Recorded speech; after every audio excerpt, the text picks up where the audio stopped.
জুলাই সনদ, আপনার সংবিধান, এগুলো নিয়ে বাহাজ হচ্ছে, তর্ক বিতর্ক হচ্ছে। হওয়া ভালো, অবশ্যই হওয়া ভালো, কিন্তু অপপ্রচার, মিথ্যা এবং রাজনৈতিক উদ্দেশ্যে এগুলোকে ব্যবহার করার চেষ্টা, এটা কখনোই ভালো হতে পারে না। ওটা সবচেয়ে বড় কথাটা যে জুলাই সনদ, আমি কথাগুলো একটু বলতে চাই, কারণ আপনারা এখানে সবাই শিক্ষিত মানুষ। এই জুলাইয়ের সনদের প্রত্যেকটা জায়গায় আমরা ছিলাম। আমাদের দল থেকে যে দুজন স্বাক্ষর করেছেন, আমি আর সালাউদ্দিন সাহেব, যেটা আমরা জুলাই সনদ স্বাক্ষর করলাম, তার আগে জুলাই ঘোষণা হচ্ছে, সেটাও আমরা ড্রাফট করে আমরা একসাথে দিয়েছি। আমরা খুব পরিষ্কার করে বলেছিলাম যে আলোচনার মধ্যে যেগুলোতে আমরা একমত হব না, সেগুলোতে আমরা নোট অফ ডিসেন্ট দেব। আমরা নোট অফ ডিসেন্ট দিয়েছিলাম, সেগুলো লিপিবদ্ধ আছে জুলাই সনদের বইটার মধ্যে, আপনারা যদি দেখেন। এখন অবলীলায় বলছে যে না, সবটাই করতে হবে।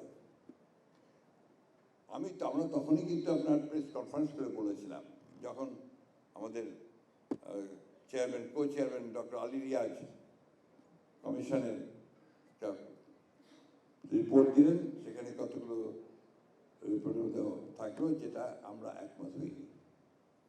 এগুলো মনে হলো নাজেল হলো, শুধু নাজেল হলো না, বাংলাদেশকে আরো বিপদে পড়ার চেষ্টা করা হলো। যেমন আনুপাতিক হারে আপার চেম্বার হবে, এটা আমরা কখনোই কি করিনি। এই জিনিসগুলো, এর মধ্যে আরো বিষয় আছে, অনেকগুলো বিষয় আছে যেগুলো আমরা একমত হইনি, সেগুলো তারা বলে দিল যে এগুলো হবে। আর এই নির্বাচনের পরে যারা নির্বাচিত হবেন, তারা আপনার সংবিধান সংস্কার পরিষদ গঠন করবেন। আমরা এটার সঙ্গে একমত একেবারেই হইনি, কারণ এটা কোনো নজির নেই।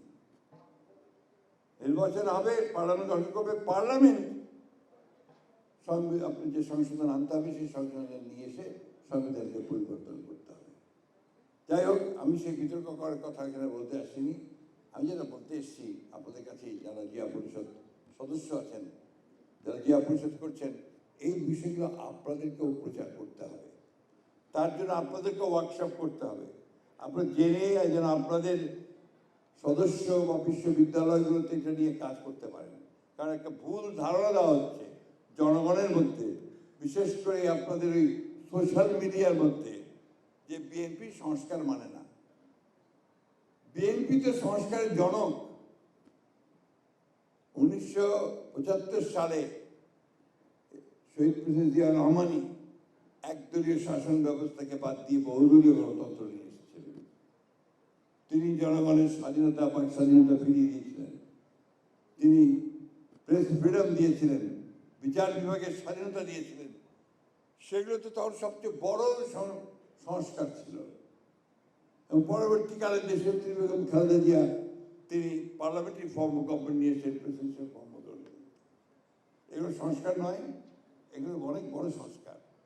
তারপরে কেয়ারটেকার গভর্নমেন্ট, আমরা প্রথমে রাজি হইনি বিভিন্ন কারণে, পরে আমরা দেখেছি যে জনমত এটা চায়, আমরা রাজি হয়েছি। এবং নির্বাচন করে, স্পেশাল অধিবেশন করে, সারা ধরে অধিবেশন করে আমরা এই কেয়ারটেকার গভর্নমেন্ট যে আদেশ, যে বিধান, সেটা আমরা কনস্টিটিউশনের সঙ্গে নিবিষ্ট করেছিলাম। ভাইয়েরা, এরা সম্পূর্ণ মানুষকে ভুল বোঝানোর চেষ্টা করছে, আন্দোলন করছে। এখন আপনার জামাতের নেতৃত্বে 11 দল, তারা এটার উপরে আন্দোলন করছে। উদ্দেশ্যটা কি?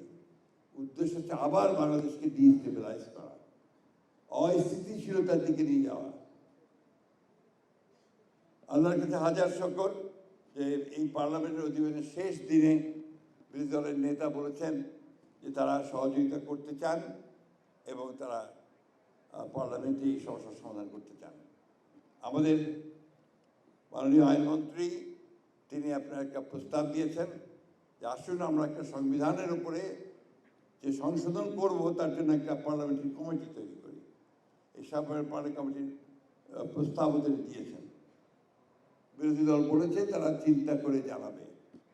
আমি আশা করব যে তারা দ্রুত চিন্তা করে এটা নামগুলো দেবে এবং দ্রুতই এই সংবিধানের যে বিতর্ক শুরু হয়েছে সেই বিতর্ক শেষ হয়ে এটা নিয়ে আমরা সামনের দিকে এগিয়ে যেতে পারব। আমরা এখন আর এফোর্ট করতে পারি না, আমরা বিভাজন এফোর্ট করতে পারি না, আমরা এখন এই অযথা বিতর্ক এফোর্ট করতে পারি না। আমাদের লক্ষ্য এখন একমাত্র হওয়া উচিত যে আমাদের অর্থনীতি যেটাকে ধ্বংস করে দিয়ে গেছে ফ্যাসিস্ট আওয়ামী লীগ হাসিনা, কিচ্ছু নেই অর্থনীতির আপনার, লক্ষ লক্ষ কোটি টাকা দেনা, আপনারা জানেন সবাই, আমার কি ভালো কম জানেন না, 80 লক্ষ কোটি টাকা দেনা আমাদের, কোনো দিকে যাওয়া যায় না। কাজ যে করবেন সেই কাজের টাকা কোথাও নেই, সব অচল হয়ে আছে। আজকে এই অবস্থা থেকে যদি আমাদেরকে বেরিয়ে আসতে হয় তাহলে আমাদের সবচেয়ে বড় দরকার হবে জাতীয় ঐক্য, যেটা শহীদ প্রেসিডেন্ট জিয়া রহমান সাহেব একসঙ্গে সবসময় কথাই বলতেন। বেগম খালেদা জিয়া ওই কথা বলেছেন, আজকে আমরা নেতা তারেক রহমান তিনি একই কথা বলছেন, বারবার বলছেন।